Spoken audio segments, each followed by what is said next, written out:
Good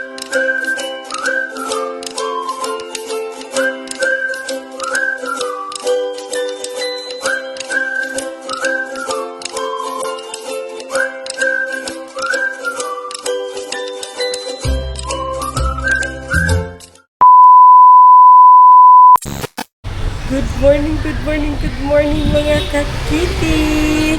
Isang mahangin na umaga at saka isang malungkot na umaga mga langga kasi nga, Diyos ko, bakit may mga taong scammer mga langga, oy, nakakalungkot talaga. Isipin mo, 92,000 magkano ba yun? Basta almost 92,000 plus ata yun. Diyos ko, Lord Jesus, patawarin mo sila. So by the way, ngayon is wala tayong magawa mga langga kasi nga walang pasok and then malakas ang hangin. So dito na lang tayo sa kusina. Tingnan natin kung si Jing anong nangyari dito sa kanya. Magluto si Jing ng ulam na nagsaksak sinagol na ulam na black meat. Lami ba yan siya? Di ba ka tama? Gikan ni kay Chinchin? Ha? Ay, doon yan galing, no? Uy, Jesus. Black meat. Masarap ang black meat, mga langga. Lalo na prito. Masarap yan siya. Kaso ang kay Jing, prito. Tapos lagyan niya ng sauce parang sweet and sour. So, ayan ang mga lamas ni Jing. At saka itong bawang na ano. Uy, matakot. Lamig ba yung unta kayo, eh. Matakot naman ako magkain ito, eh. Kauban man ay ni atong ko ano, itong buntot, no? Sige lang, mayo lang tao. Kuha na tayo kang prito. Dili ba? Basin kauban ba ni atong ko ano? Namaga ba ito akong ko ano? Sadaan mo. Namaga ba ito akong kuan? Pero Bawi siguro, dyan o, prituin na lang. pero sa buntot man yun siguro to, dili man, lahi man ni, dili man ni siya kuan. Hindi sila kakapatid. Ha? Group of isda. Magka-breaks na sila ba?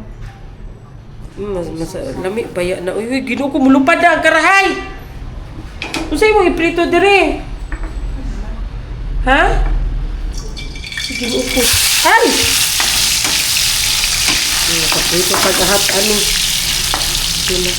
Ano man jud yung karahayan niya, magagan man ni. Diyan.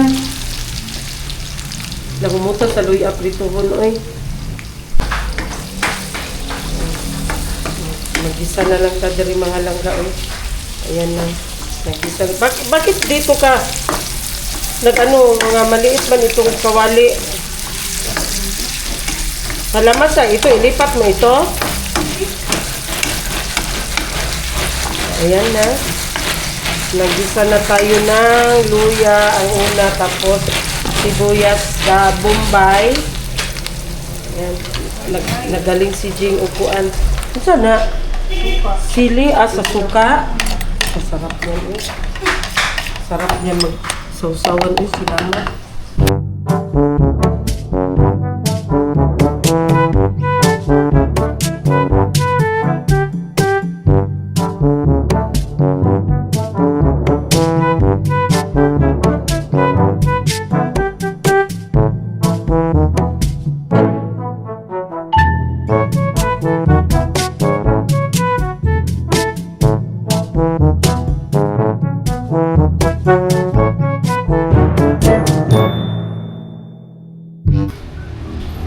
Naluto na ang kanyang black meat na sweet and sour na black meat. Mukhang kadili kayo ang pritong baboy, oh. Ana, oy. Sarap naman yan, oy. Nagduha-duha ko kumukaon ko udili. Magtulo-tulo na lang yung kuan eh. Di na lang ko magduha-duha. Look, kuya, minsan lang ito kumain mga langga sa isang beses, sa isang araw, isang beses lang siya kumain. Pero tingnan mo naman ang ano yung mga lagaw. Ang laki ng buto. Diyos ko ni... Ay, nada yung paborito. Yes. Ang paksil. Kada ito yung lagayin, di ba? Saan nalagayan ka ni? Matukog farm ba? Tapos? Dala bugas. Ang gano'n, mas may luto. Punta lang ako ng farm. Wala mang pasok. Wala mang magawa dito. Magpunta ako ng farm. Magukod-gukod ako doon. Ngayon, pupunta ako. Inisip ko, magsakay ako ng tricycle pa. Simula dito, papunta doon sa bypass. Bypass, papunta doon sa kanto. Tapos... Diretso na manggod. Diretso hindi, magod. Pag-bypass, kaya mo na L3 dito, madaan ka na na Riverside. Gani. Samantal kung sakay. Ha? Ang tricycle ko pamintal. Tricycle ko pamintal. Oh, Pero kung sakay object sa eskwelahan. Oo, tama, pwede. Sa eskwelahan. Tagpila ang bayad. 50,000. 30 man Galing dito. Dali tricycle mo 30. Papunta doon sa mental kato atong short katanan. 30 ang isa. Naday mo hatod. Na kung wala, 50. Duha man minisiyan. Matakot nagduha-duha pa ko, matakot ako. Dito na kasi sa eskwelahan, sakay, pero ka pa paunong sa... Sa eskwelahan. Itong nakita tricycle, eskwelahan eh. Sa Suling Station. Way ngipo, nakit-kit. Bisyosa po ng bayutan ni. Nagdala. 2,000 years later. So, ayan, mga ay! It's a bad day. Kasi nga, mga langga. Diba? Sabi ko sa inyo, nabanggit ko sa inyo na kami, mag-Disneyland. Yung ako ni Madam Toots, i-Disneyland niya, dadali niya doon sa Disneyland. Ngayon, so para hassle-free, naghanap kami ng mga travel agency ba na package tour na kasama na lahat. Wala ka nang iisipin pa at saka isahan lang ang paglabas ng pera.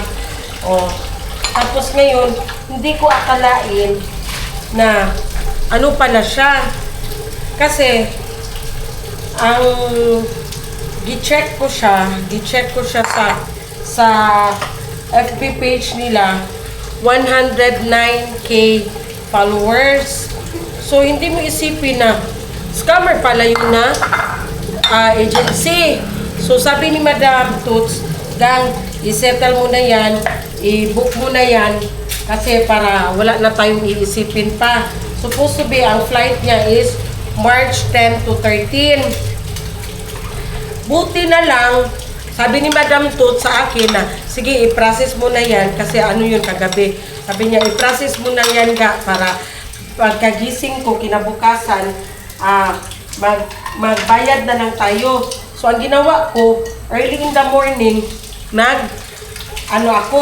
gi-process ko, ako sa agency, nag-contact ako. Tapos, okay na, na kami, buti na, sabi,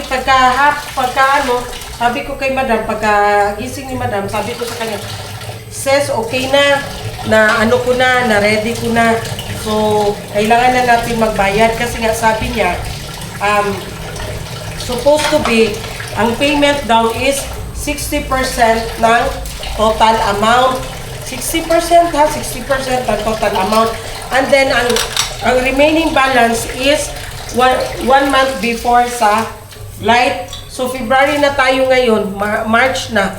So, dapat ngayon, kailangan na talaga namin mag-down payment. So, ang nangyari is, sabi ko kay Madam Toots, sis, okay na, ready na. Mag-ano ka na lang, magpadala na lang tayo ng bayad, sabi ko.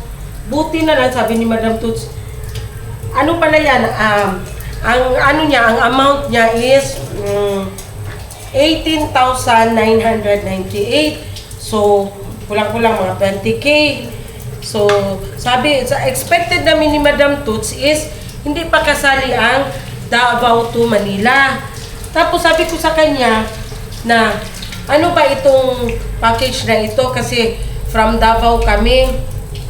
Sabi niya, yes ma'am, kasali na po ang Davao at saka, Davao to Hong Kong daw kasi nga direct. Sabi ko, meron palang direct flight from Davao to Hong Kong? Meron, dati yun. Pero ngayon parang nawala na. So sabi niya, yes ma'am, meron ma'am, hindi mo alam. Sinabihan niya pa ako na, yes ma'am, meron ma'am, hindi mo alam. Sabi niya, meron pa nga, Davao to Bangkok. Yun, alam ko yung Davao to Bangkok kasi nagabiyahe kami no, direct flight Davao to Bangkok. Tapos, sabi niya sa akin, sabi ko sa kanya, okay. So sabi ko, gi-clear ko, sabi ko nga, yung 18,988 kasali na ang ticket. Sabi niya, yes ma'am. So nagtaka ako, parang napatanong ako, sabi ko, wow, ang mura naman, sabi ko. Nag-chat si Madam Tut sa akin, sabi niya, gang, sinabihan ko na si Madam, okay na sis, all we need to do is mag-down payment na lang tayo. Sabi niya, magkano? Sabi ko, 92,560 ang down payment namin. Sabi ni Madam, okay, sige, magpadala tayo, sabi niya. Maya, nag-send sa akin si Madam Tut sa messenger, nag-send siya sa akin. Tiningnan ko, sabi niya, gang, may nag-comment, gang. Sus, pagtingin ko doon, ang post doon is, ito ang travel agency na nang-scam sa amin ng 65K. Sabi niya, tapos i-mention niya yung pangalan ng travel agency na pinabukan namin. Sabi ko, hala sis, bakit ito? Sabi niya, mo daw sis, i-check mo daw ulit. Sabi ko, sis, imposible naman na scammer sila kasi ang followers niya is 909,000 followers siya. Tapos sabi ko sa kanya, sabi niya, bakit check? Sabi niya, i-check mo daw sis. Sabi niya, i-check mo ulit. Yung mga langga, tiningnan ko yung account ng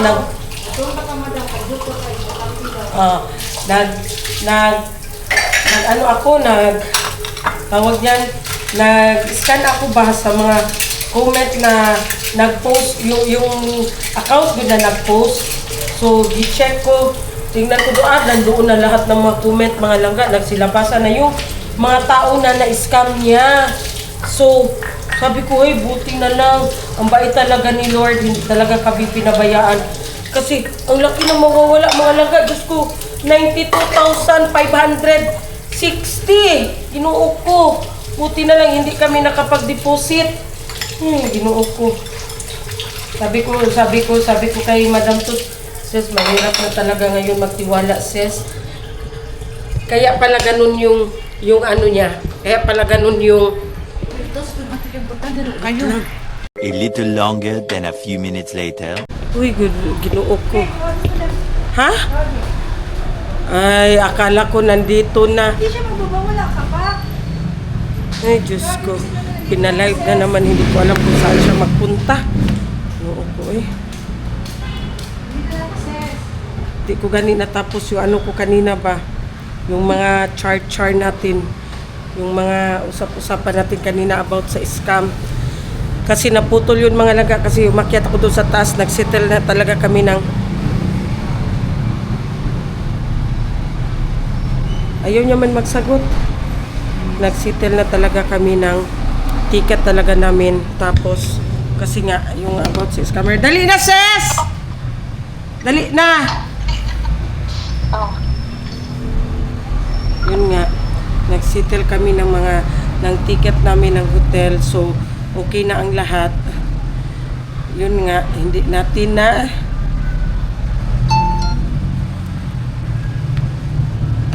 natuloy yung topic natin kanina. So, later na lang mga langga, magpatuloy ko, explain ko sa inyo. Kasi for now, si Madam, ewan ko kung saan siya magpunta. Uy, saan daw siya magpunta? Sa Gmall daw siya magpunta. Hindi ko alam bakit. Laag-laag. Umaambon pa rin. Ulan pa rin ba? Ambon lang. So, abangan nyo. May bisita tayong darating. Sino kaya siya? Tenderen.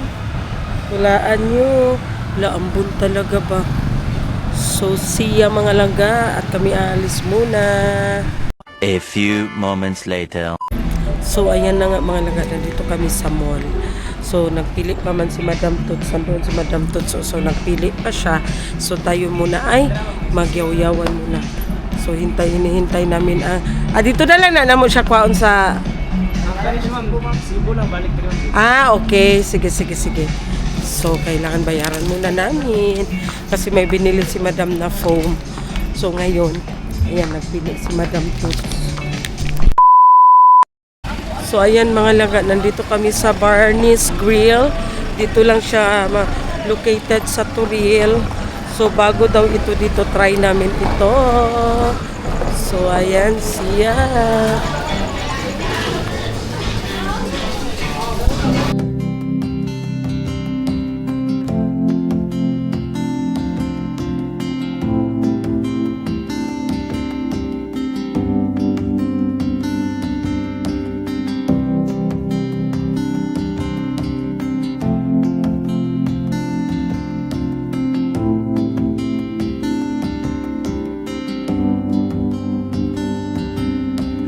I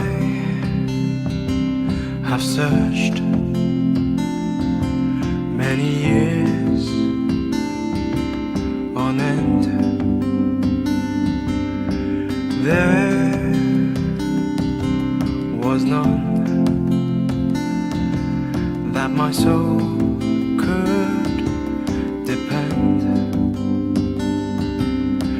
My soul cries out for your presence in here. This very hour, for your presence in here. In His name I find, in His name I find.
So ayan, welcome back mga langga.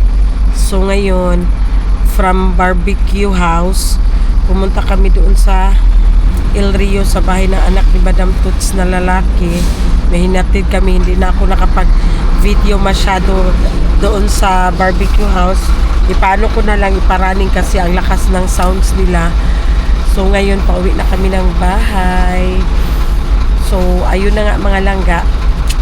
Continue tayo sa ang ating topic, maputol-putol.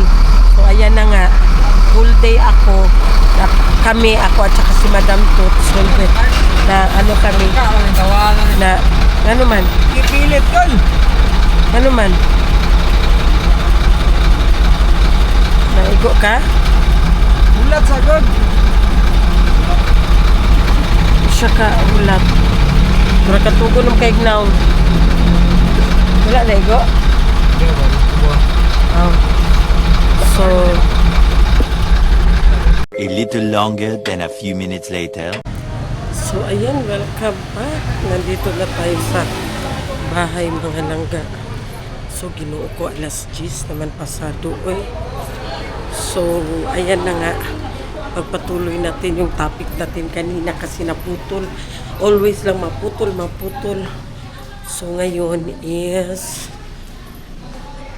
okay na yung ticket namin for Hong Kong next month. Hala na, ako'y nakita nagkaon. Huli cow, ayan, putol na naman tayo. So, ayan na nga. Okay na yung ticket namin for next month. Tapos, ganito ang nangyari. Bakit may mga scammer, mga langga, no? Muntikan na talaga. Sayang na ka. Noibe. Muntikan na talaga, mga langga. Sus ko, konting kembot na lang talaga makadeposita kami ni Madam Toots ng 92,500. Buti na lang mabait talaga si Lord sa amin. Tiway sana yung 92,000. Ginoo ko, Lord Jesus. Alam nyo, Ang gusto mo sa mura, di alam nyo, na hindi mo kasi akalain na scammer yung page na yun. Kasi nga, gaya ng sinasabi ko, 102,000 followers siya. Pwede mo pala ma-boast yung mga followers mo. So, pag i-check mo pala siya dapat, meron siyang blue badge. Pag check ko, wala siyang blue badge kasi nga nakaabot siya ng 109k followers kasi nga ginaboost nila. Tapos meron din silang updated din ang mga post, mga pictures at saka mga videos nila for travel. Hindi din pala sa kanila yun.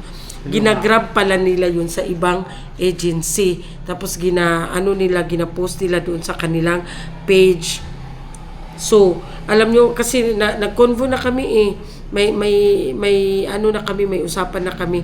Alam mo, nung nalaman ko na marami masyado nagsilabasan doon sa mga comment yung mga na-scam niya, screenshot ko talaga, sinend ko talaga sa kanya. Sabi ko talaga sa kanya, ma'am, can you explain this issue? Yana gyud ako siya, how true. Sinabihan ko talaga siya ng how true. Tapos yun na, gising niya ako, and then after naka-block na ako sa kanya. Di ba, bakit may taong ganyan? Yun pala 2022 pa, wala na, close na pala yung agency nila. Pinuntahan yung mga na-scam nila ng mga tao. Pinuntahan yung office doon, wala na. Close na yung office nila. Marami silang na-scam. Diyos ko, Lord. Buti na lang talaga. Mabait talaga si Lord sa amin. Pero ngayon, thank you, Lord, pa rin. Kasi nga, nakakita na kami ng legit talaga na agency. So, all is, na siya. All is okay Kailan na. makabok na? Ha? Kailan makabok? 7 lang. Then, Si Dave, Saydon. si Charmaine, ang duha ka bata, ako, si Madam ug si Doms. Kasi hindi nasama sa ticket si Sar at saka si Maday kasi lang naman kami doon 4 days and 3 nights. Pagbalik namin galing Hong Kong, another biyahe na naman kami, so doon na lang sila sa pangalawang biyahe namin, which is wala ng bata. Kasi itong pagpunta namin ng Hong Kong, mga langga, yung apo lang talaga ni Madam Toots kasi nga nung birthday ni Poseidon nung January 16, January 16, hindi naghanda si Madam Toots. Nag-dinner lang kami sa Jollibee, di ba nakita nyo? Nag-dinner lang kami doon sa Jollibee kasi nga ang regalo ni Madam Toots is yung Disneyland. And then pagka January 27, birthday naman ni Ate Sam. So regalo ni Madam Toots, hindi din kami naghanda si Madam Toots kasi nga for Disneyland na lang. Kaya ayan, pupunta kami ng Disneyland para sa dalawang chikiting na regalo nila. So sad to say, si Zian, gustuhin ko man isama si Zian, wala talaga ako nakita na slot. Ang slot is April. Wala talaga ako nakita na early na slot. Sinabihan ko si Kuya Zian, sige lang Kuya Zian, kasi next time magbalik pa man kayo doon kasama yung anak ni. Next time magbalik pa man doon kasama na yung anak ni Bunso at saka apo ni Sister Bing. So, ayan. That's all for today's ganap mga langga. Scammer alert. Diyos ko Lord. Patawarin sila. Patawarin mo sila. Ha? Ano yan yung Sony? Ni? Yung Sony ka ba? Ni? Nini. Ambot. So, ayan. That's all for today's video. Thank you so much for watching. Bye!